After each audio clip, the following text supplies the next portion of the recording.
And that was the main question I asked myself when I started this whole thing, and I was first introduced to that pattern in a very dramatic way, one that screwed up my breathing for about 6 months.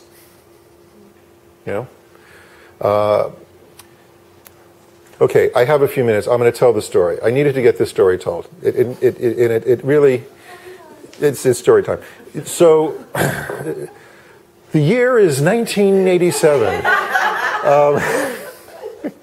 I've been teaching yoga for 8 years. And I'm meeting Desikachar for the first time. And this would be in upstate New York in a little town called Hamilton, which is where Colgate College is. Colgate University, actually, sorry. And this is where Desikachar is giving a week-long seminar, open to the public. Anyone can register, so I registered. I had already met Gary Kraftsow briefly, and I'd been friends with Larry Payne for quite a long time at that point. These are two senior students of Desikachar. I had already been very interested in anatomy and in breathing in particular. And so I came in with a lot of interest in what was being taught and a lot of questions. And the way that they structured it was that in the morning when we did our practice, we were divided into smaller groups that went off and practiced in a space with one of Desikachar's senior students. And the fellow that I was practicing with was named Jan Djansky, a wonderful teacher and scholar who was leading our group. And he assigned us this pranayama exercise. Now, the exercises that are done, the pranayama training that's done in this tradition can be very, very interesting in that a metronome is used, which ticks off the seconds. So when you're counting your ratios, you're exact. You know exactly what you're doing. If you just count to yourself, you can get lost because your mind actually speeds up a bit when you're inhaling and it slows down a bit when you're exhaling. So you could be counting 10 on the inhale and 10 on the exhale, but the actual length of the breath can be quite different because the perception of time changes as the breath moves. But the metronome doesn't change. So what he did was he assigned us this very simple idea. Start with, let's say, a 4-second inhale, a 2-second pause, a 4-second exhale, and a 2-second pause. Okay? So this is a 12-second breath cycle. You're taking one breath every 12 seconds. And the assignment was to add 2 seconds to the length of both the inhale and the exhale every 3 breaths until you get to your maximum comfortable limit. Okay? So it was a simple exercise. You're systematically building up the inhale and the exhale, keeping them in the same proportion to each other. That's what we call samavritti, where you're keeping the relationship of the inhale and the exhale the same.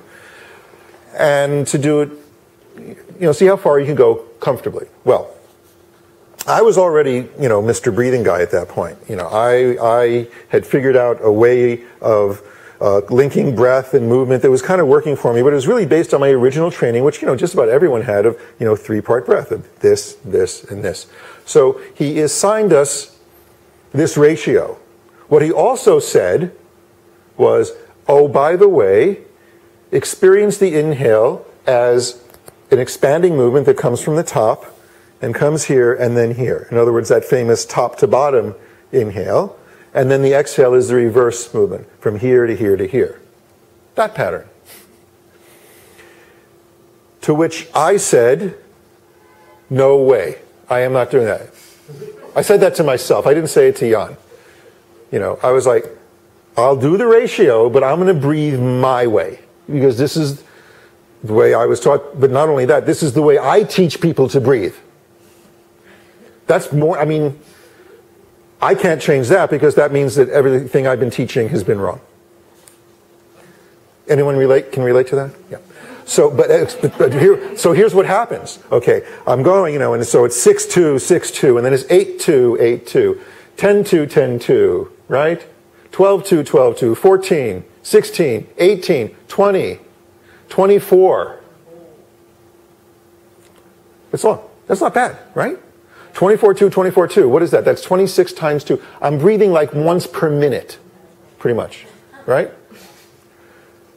Which I'm thinking, hey, this is pretty good. I don't think anyone else in the room is breathing as long as I am. This is the conversation. You have a lot of time to think when you're doing,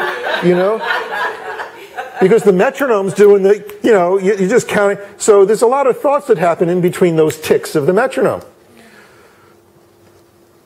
But the whole comfortable thing was just not happening for me.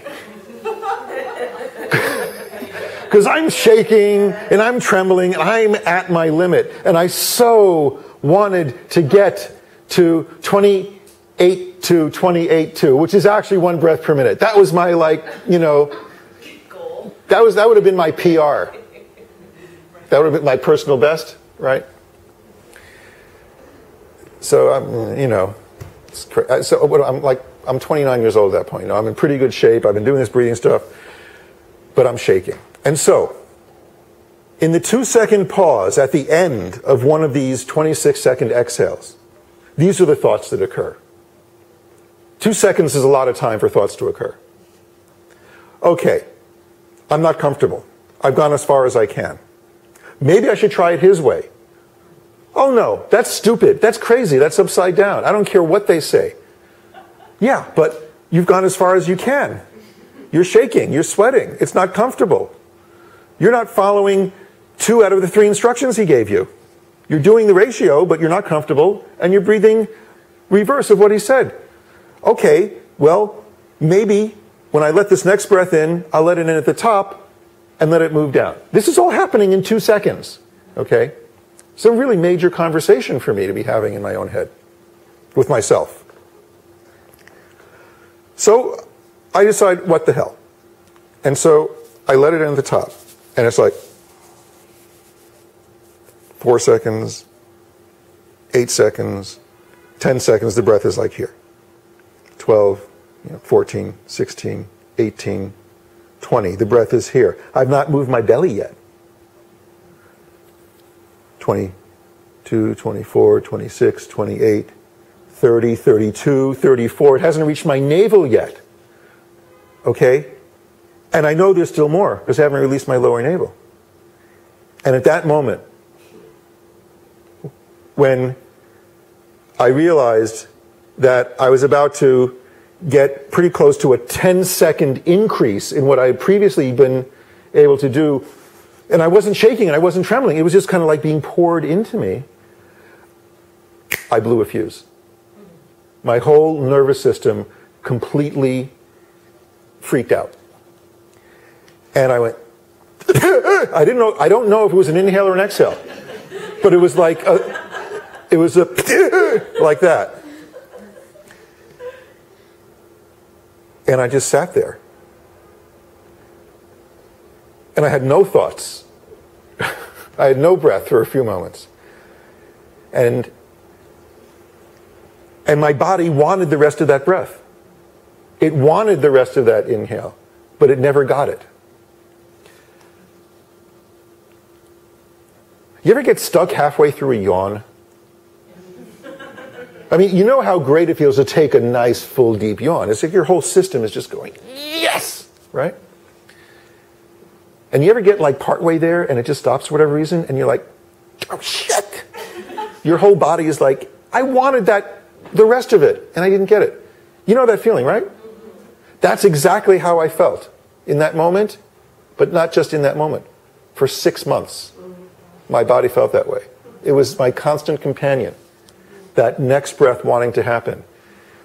And I had to go off and teach a 5-week-long yoga therapy training that fall, with this happening in my body, with people that signed on for this because of what I had been teaching prior to that breath. If I had been honest, I would have given them their money back and just crawled into a hole somewhere and figured it out. But I couldn't afford to. I don't mean I already spent the money. I just mean I couldn't. Yeah, I had that, that Porsche parked in the driveway. What was I going to do, right? No, I mean, I couldn't emotionally afford to.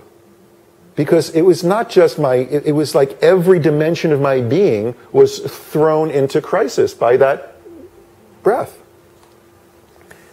And so, in a way, the information I'm sharing with you now is what I have figured out since then, of why that breath worked the way it did. And in order to understand that, we need to understand the diaphragm. So there's our segue into today's lesson. So glad I got to tell the story.